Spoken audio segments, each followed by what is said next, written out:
Now let's suppose that we want to do some sort of a repetition, meaning that if we want to say S out, like that, send that out, hello there, but we want this to happen 3 times or even 10 times or even further 100 times, right? We want this to be displayed that many times. If we save this, we should see hello there as we've seen before.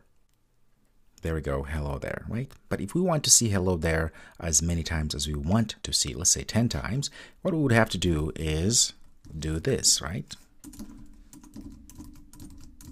And continue. This is what, 6 times if you save this, and we should see all of those hello there showing there. Okay, now this is okay in a way, but at the same time you can see it's tedious, because if we want to get this hello there printed 100 times, that means we have to do this 100 times.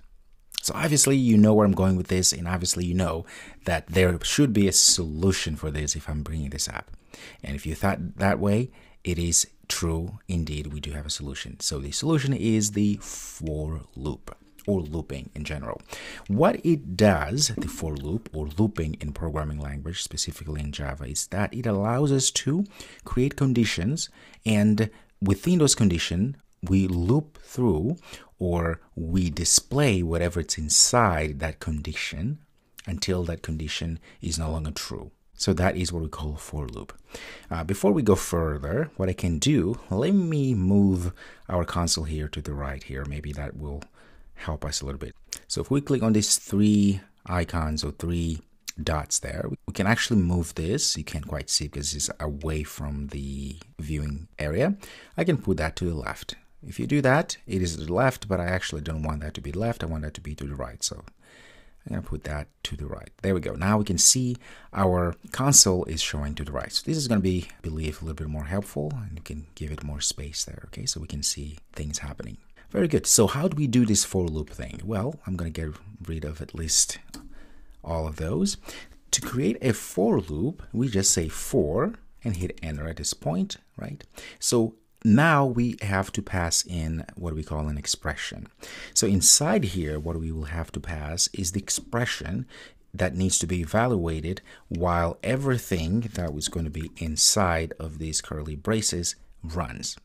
So the first thing we need to do is to create the initialization. So what is this? So I'm going to have to say int I is equal to 0, because that is our start point. So this is indeed the initialization of our variable I, which we call iterator. Now, this could be A, could be B, could be D, could be George, could be Alan, doesn't matter, but I is usually the tradition letter that's used for our initialization here. So I usually stands for iterations, to iterate through something. And notice we have a semicolon here because we are saying that this in itself is indeed a statement, a complete statement.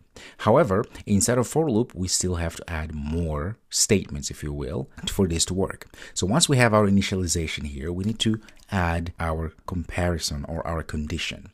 So our condition is going to say, for instance, while I is less than, say, 10, and then we have to say I plus plus. We need to increment the I.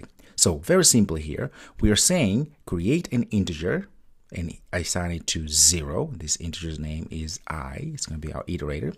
Okay, and then we're going to say that while I is less than 10, we're going to increment I each time, and whatever is inside here is going to run. Meaning, I can now get this and put all inside there. Okay, so the first time this loops around, I is going to be 0. It's going to go ahead and say is 0 less than 10.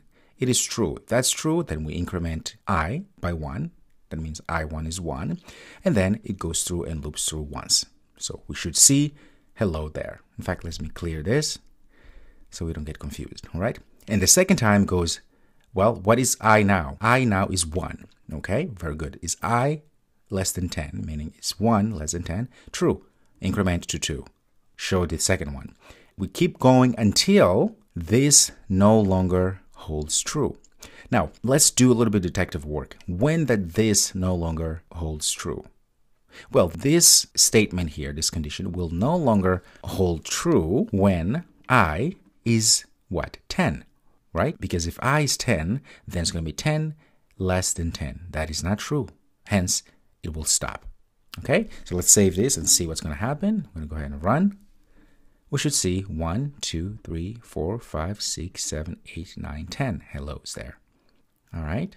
And just like that, we were able to take all this tedious work from trying to display all this hello there instead of copying and pasting and do all sort of stuff. Now we can automatically do that using a for loop. Right? Remember, we have to create, instantiate, or initialize our iterator, okay, that will keep count of what's going on. And we then put the condition here, the comparison. We're comparing this iterator, I is less than whatever number we want it to be, right? So if we say 20, run, we should have 20 items showing. So it's 1, 2, 3, 4, 5, 6, 7, 8, 9, 10, 11, 12, 13, 14, 15, 16, 17, 18, 19, 20. There we go. So this number here will determine how many times we are going to see whatever is inside of our curly braces there. Okay, because this is the body of things that will run. So I can say will run this code here. Very good. Now, I'm going to show you something really awesome here. We can actually append the I so we can see as it loops through, the counter I is going to actually increment. Because now I've just told you that the I will increment, but what is the proof that it will increment? Well, if I come down here and say, get space there and say plus, remember the appending and append I,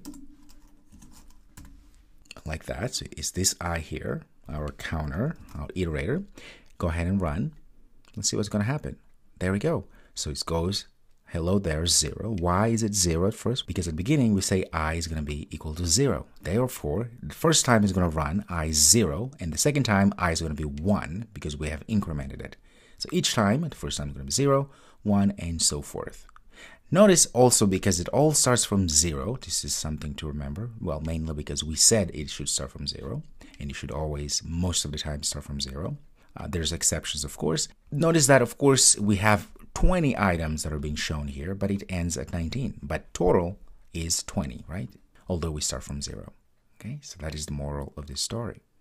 Very good. So now that we have this knowledge of for loops, you can do all sort of things. So now you can go ahead and say, for instance, even inside here, you can say, I want to make sure that if, right, I remainder 2 is equal to 0, then I want to get this out of here, say hello, or I want to say I plus, say, is multiple of 2, like that.